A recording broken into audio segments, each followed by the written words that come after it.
buenas a todos, espero que estéis bien, que estéis teniendo un muy buen día. Hoy vamos a comentar los últimos 3 capítulos del Evangelio de Juan, del 19 al 21, para terminar esta primera fase del Club de Lectores de la Biblia. Así que os invito a que me acompañéis.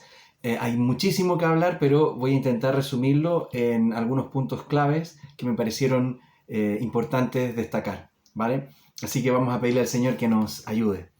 Espíritu Santo, te pido que nos ayudes, Señor, que me ayudes a mí a explicarme claramente y a cada persona que escucha este mensaje para poder comprender y entender, Señor, lo que tú quieres decirnos en tu palabra. Gracias, Espíritu Santo, por abrir nuestros ojos y nuestro entendimiento. Y gracias, Señor, por la preciosa revelación que hay en tu palabra, porque tu palabra nos permite conocerte mejor, Señor. Y como dijo Juan, y creyendo tener vida eterna. Gracias, Señor, que tu presencia nos llene en esta reunión. Gracias, Señor. Amén. Amén. Bueno, vamos a comenzar entonces con el capítulo 19. En el capítulo 19, el tema central es la crucifixión de Jesús. ¿Cierto? Ya después de todo lo que nos ha contado Juan, de todo lo que ha ocurrido, viene este momento tan clave que marca un antes y un después en la historia de la humanidad. Y me gustaría mencionar algunos aspectos. Bueno, lo primero es que la muerte de Jesús fue una muerte de cruz, ¿vale? Esto tiene hartas implicancias y un significado bien profundo, porque resulta que la ley judía mandaba que la blasfemia, que es de lo que acusaban a Jesús, el hacerse Dios o usar el nombre de Dios, ¿no es cierto?, de una manera como una herejía, era el apedreamiento, o sea, es decir, según la ley lo tendrían que haber apedreado, pero debido a que estaban gobernando los romanos sobre el pueblo judío, se les había prohibido a los judíos el aplicar la sentencia de muerte. Por lo tanto, la única posibilidad que tenían los judíos de poder matar a Jesús era convencer a los romanos de que ellos lo mataran, porque solo ellos tenían ese poder. Por eso es que lo llevan delante de Pilato y por eso es que insisten tanto en que sea Pilato quien aplique el castigo de muerte. Y por lo tanto, el castigo que tenían los romanos para la muerte era la crucifixión. Esa era, digamos, la silla eléctrica de ese tiempo, ¿no? El de la sentencia de muerte. Que por lo demás era una muerte muy dolorosa, muy vergonzosa, muy terrible, era pública, se desnudaba al acusado, al condenado, digamos, se levantaba en alto y se ponía en un lugar visible, donde toda la gente lo veía al pasar, para que fuera un escarnio también y una advertencia para los demás, digamos, que temieran ese castigo, ¿cierto? Ahora, eso también tiene una implicación teológica muy importante, porque las profecías que hablaban sobre la muerte del Mesías decían que él iba a ser colgado de un madero, ¿cierto? Hablaban de que iba a ser levantado, hablaban, ¿cierto?, de una muerte que apuntaba a una muerte como la muerte de cruz y no al apedreamiento, ¿cierto? Así que eso es muy importante, porque al morir en una cruz se estaba cumpliendo la profecía. Si eso hubiera cambiado, si lo hubieran matado de otra manera, ya no podríamos entender la profecía de la misma manera, ¿cierto? Y no se habría cumplido como estaba escrito, lo cual es muy importante para el punto que quiero hacer con este capítulo. Porque además de eso, el título que le puso Pilato fue Jesús Nazareno, Rey de los Judíos, ¿cierto? Y lo puso en hebreo, en griego y en latín, para que toda la gente lo viera. Es decir, fue un suceso universal, ¿cierto?, que ocurrió en el imperio más grande que había en aquella época, en los 3 idiomas más comunes que había en aquella época. Por lo tanto, no fue un evento solamente judío, sino que pasó a ser un evento, llamémosle, internacional, ¿cierto? Todos los forasteros y las personas que pasaban por ahí podían ver y entender lo que estaba pasando.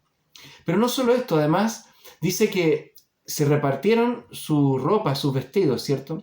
Y acá hay otro detalle muy importante. Eso está profetizado en el Salmo 22, 18, ¿cierto? Dice, repartieron sobre sí mis vestidos y sobre mi ropa echaron suertes. Y es interesante porque lo que ocurre es que justamente los vestidos, toda la capa, todas las cosas que tenía encima, se las repartieron, pero las ropas, es decir, lo que él tenía puesto, sobre eso echaron suertes. Es decir, la profecía se cumplió de una manera muy específica. Y además a eso se añade la complejidad de que esto lo ejecutaron unos soldados romanos que no tenían nada que ver ni con la escritura, ni que creían en Jesús, ni que tenían ningún interés en cumplirla. Sin embargo, sin saber ellos, al tomar esa decisión, estaban cumpliendo una profecía, lo cual es muy interesante. Además, se profetiza, digamos, en la Biblia, en el Antiguo Testamento, que se iban a burlar de él. Esto está en el Salmo 22:7. Después, cuando Jesús dice, tengo sed, eso también está cumpliendo una profecía. Él lo dijo porque cada acto que Jesús hizo, lo hizo de tal manera que se cumpliera exactamente como estaba profetizado, para que justamente nosotros, leyendo esto después, pudiéramos entender esto fue hecho con una precisión milimétrica que incluso si pensemos que los discípulos hubieran confabulado para que todo se cumpliera como estaba escrito, hubiera sido imposible. Tendrían que haber confabulado a los soldados romanos, a Pilato, a todos los fariseos, a todo el pueblo. Es decir, cómo un grupo de creyentes, este pequeño grupo de discípulos, iban a hacerlo para que todas las cosas sucedieran de una manera tan exacta, controlando una cantidad tan grande de gente. Digamos, la única explicación lógica es que esto fue un acto divino y que solamente Dios, que conoce todas las cosas, podía anticipar las cosas como iban a ser. Él dice que Dios dice, yo soy Jehová, que anuncio lo por venir y hago todo lo que quiero. Entonces vemos aquí que se cumple exactamente. En el Salmo 22:15 y en el Salmo 69:21 se menciona el aspecto de la sed y el hecho de que para darle alivio a esa sed le iban a dar vinagre y no agua. Entonces eso también estaba profetizado. Luego, otra cosa importante, que en la ley judía era importante que el sacrificio que se hacía por el perdón de los pecados no se dejara para el día siguiente. Y vemos que los soldados estaban preocupados de que los tres crucificados, Jesús y los dos ladrones, murieran antes del anochecer. Entonces a los ladrones les quebraron las piernas. Sin embargo, a Jesús, como ya había muerto, no se las quebraron. Y eso también es importante porque en Números 9:12 dice que ninguno de sus huesos se rompería, ¿cierto? Entonces eso es importante, que no debía romperse los huesos del sacrificio que se presentaba a Dios por los pecados, lo cual también cualifica al sacrificio de Jesús como un sacrificio válido para el perdón de pecados.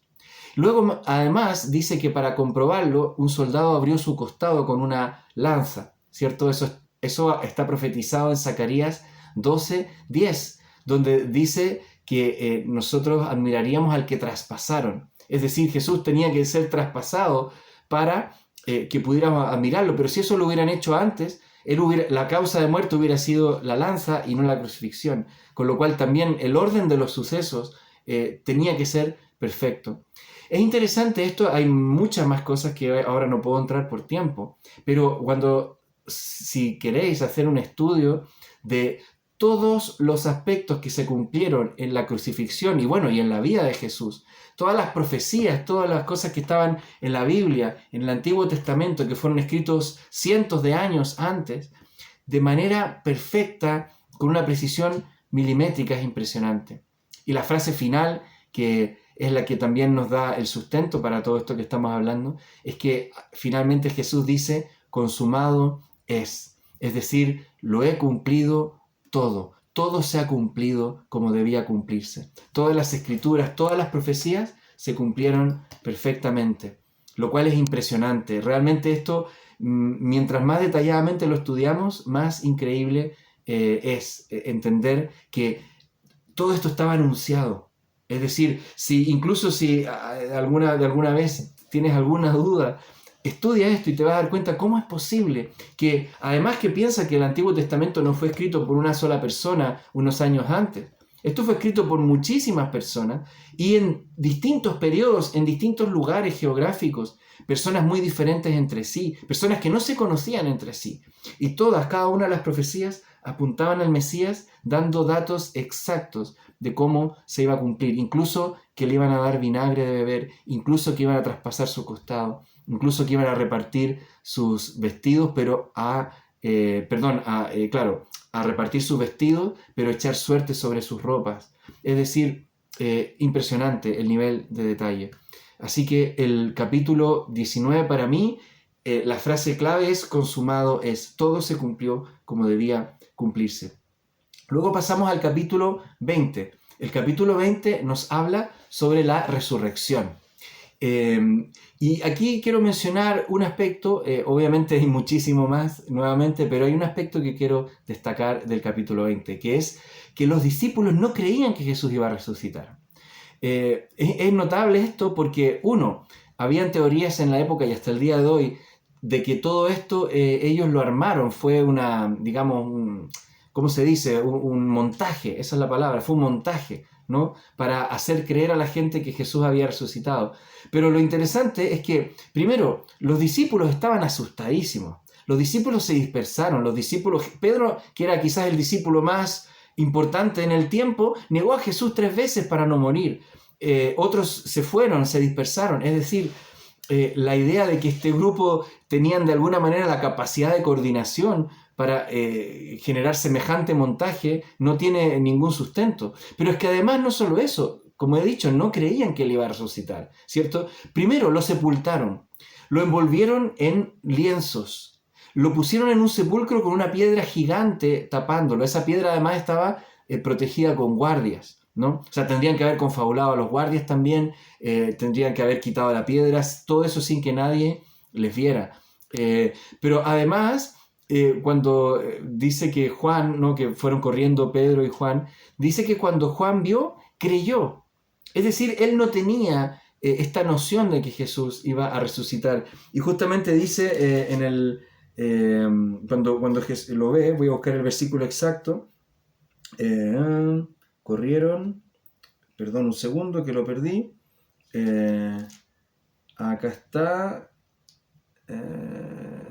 claro, capítulo 20, versículo 8, dice que vio y creyó, porque aún no habían entendido la escritura que era necesario que él resucitase de los muertos. Es decir, ellos no creían, no tenían claro que Jesús iba a resucitar. Y vemos después en los siguientes relatos cómo cada vez que Jesús se aparece no lo entendían o les costaba. Y luego tenemos el caso más profundo de Tomás, que aunque se lo contaron igual, dijo, yo hasta que no lo vea con mis propios ojos y no lo toque, no lo voy a creer, ¿cierto? Entonces, bueno, es interesante porque cualquier idea que surgiera de pensar, hoy esto fue algo montado por los discípulos, en realidad no se sustenta en base a la evidencia. Y un detalle aquí interesante es que con el tema de Tomás, es que Jesús resucitó con un cuerpo físico. Es decir, la resurrección de los muertos va a ocurrir con un cuerpo físico. Jesús pudieron tocarlo, Tomás pudo tocarlo, incluso tenía las marcas de las heridas que le habían hecho los clavos en el costado, también la lanza. Luego vemos un poco más adelante que él come. Es decir, el cuerpo de la resurrección es un cuerpo físico. Ahora, como no lo reconocían, eso nos da a entender que puede ser un cuerpo ligeramente diferente, ¿no? Que se ve distinto a este cuerpo, pero sigue siendo un cuerpo físico. La Biblia también nos habla de que va a ser un cuerpo glorioso, un cuerpo glorificado, es decir, como este, pero sin pecado, sin enfermedad, sin ninguna de las cosas, sin envejecimiento, sin las cosas que fueron causa de la caída del hombre, ¿cierto? Entonces nosotros también cuando resucitemos de entre los muertos y cuando nos encontremos con el Señor, vamos a recibir un cuerpo glorioso, lo cual es una promesa maravillosa. Vamos a tener cuerpos físicos, pero van a ser cuerpos gloriosos, completamente inmortales y completamente perfectos, no como estos cuerpos que nos van fallando y que conforme va pasando el tiempo van empezando a darnos ciertos problemas, ¿no?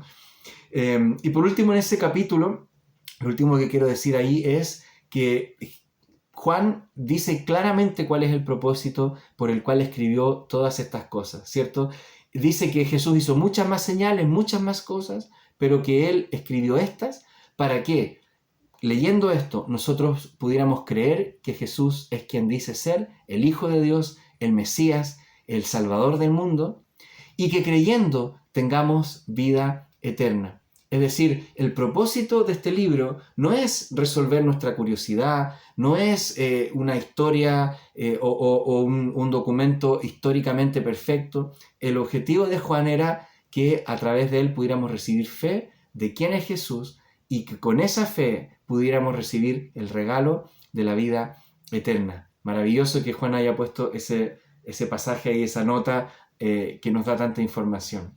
Y por último, capítulo 21, capítulo final. Algo que me llama mucho la atención es que el capítulo final de Juan, y justamente va en línea con este pequeño pasaje donde dice el propósito del libro, es que él no termina con lo que cronológicamente sería lo correcto, o como los otros evangelios, que sería con la ascensión de Jesús al Padre, sino que Juan termina contando una anécdota dentro de las veces que Jesús se apareció a los discípulos, ¿cierto? Entonces es interesante porque no es el último suceso, pero si entendemos que justo antes él dijo que él escribió estas cosas para que creyendo tengamos vida, entonces podemos entender que él lo hizo con una razón. Y este pasaje es la restauración de Pedro. Básicamente todo gira en torno a la restauración de Pedro. Primero, el contexto es el mismo contexto en el que Jesús llamó a Pedro inicialmente, que es el contexto de la pesca, ¿cierto? La pesca milagrosa, que es cuando Jesús le dice a Pedro, yo te haré pescador de hombres, ¿cierto?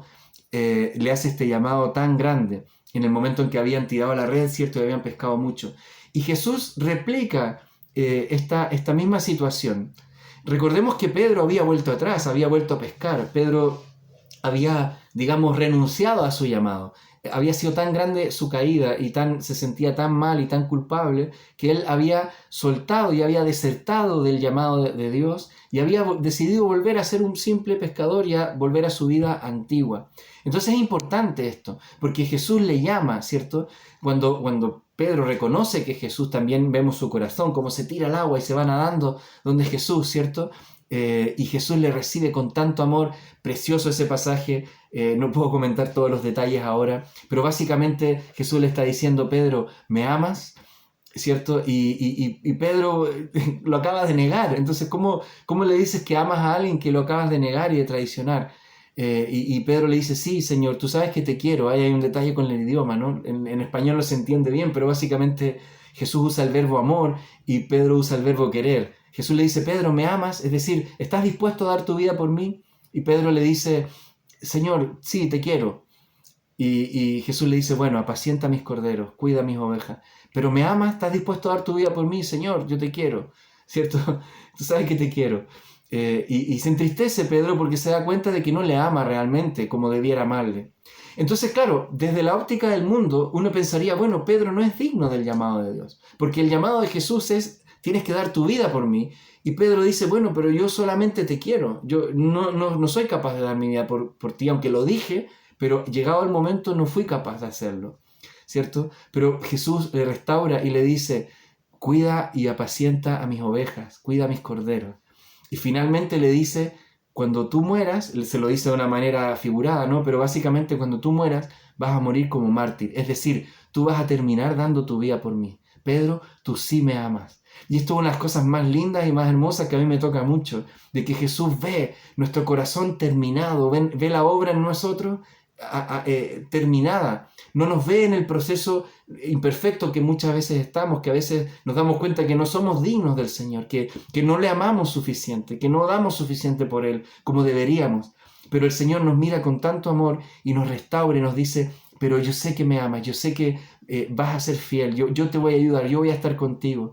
Entonces me encanta porque finalmente esta escena tan maravillosa lo que hace es que refleja el corazón del Evangelio de Dios, es el Evangelio de la gracia. No es el Evangelio que está basado en los méritos de quienes lo reciben, sino en los méritos de quien lo da, en los méritos de Jesús. Su promesa nunca va a estar sustentada en nuestras acciones, en nuestros méritos, porque si así fuera, ninguno daría la talla, ninguno de nosotros podría llegar. El Evangelio es un Evangelio de gracia que ha sido dado como un regalo de amor y que solamente lo único que Dios nos pide para tomarlo es que le creamos, es que tengamos fe en Él y que confiemos en Él. Eso es todo y Él hace la obra. Entonces para mí me parece el final perfecto para el Evangelio de Juan, porque ¿cuál era el propósito? Que entendamos quién es Jesús, cuál es su mensaje, qué es lo que Él dijo y creyendo tengamos vida eterna. ¿Y cuál es el mensaje del Evangelio? Que Jesús vino a morir por nosotros para que los que creamos tengamos vida eterna, aunque en el proceso tengamos altos y bajos, aunque tengamos momentos malos, pero el Señor siempre nos va a dar una oportunidad y si nadamos como Pedro a Él, si corremos a Él, si vamos a sus brazos, Él siempre nos va a recibir, nos va a restaurar y nos va a dar una nueva oportunidad y nos va a alentar, nos va a levantar. Ese es el corazón de Jesús. Así que quisiera terminar con ese palabra de ánimo, ¿cierto? De que el Señor es fiel, Él es bueno, Él nos ama. Y ese es el mensaje final del Evangelio. Son buenas noticias para todos los que creemos. Es vida eterna, es un Dios que nos ama con todo y que nos da acceso a su presencia cada día. Así que, bueno, espero que la lectura de este Evangelio nos haya acercado más al Señor. A mí sin duda me gustó mucho haber leído Juan, me dio matices que antes no había quizás profundizado y realmente este final, ¿no? Me deja muy esperanzado. El Señor no está mirando mi desempeño, Él está mirando mi corazón. Así que también quiero decirte esto a ti que estás ahí al otro lado, que el Señor mira tu corazón. Pon tu confianza en Él, cree en Él, corre a sus brazos. Si has caído, si has fallado, si te has desviado, vuelve a Él, vuelve una y otra vez, porque el Señor siempre te va a recibir con brazos abiertos, con amor, y te va a dar una oportunidad de que sigas adelante. Y recuerda, Él te ve terminado, Él te ve perfecto, te ve perfecta, te ve como un hijo, como una hija, con esos ojos de amor. Así que nunca te vuelvas atrás, nunca renuncies, sigue adelante porque el Señor te ama. Que el Señor te bendiga, que tengas una preciosa semana y bueno, nos vemos para la próxima. Bendiciones.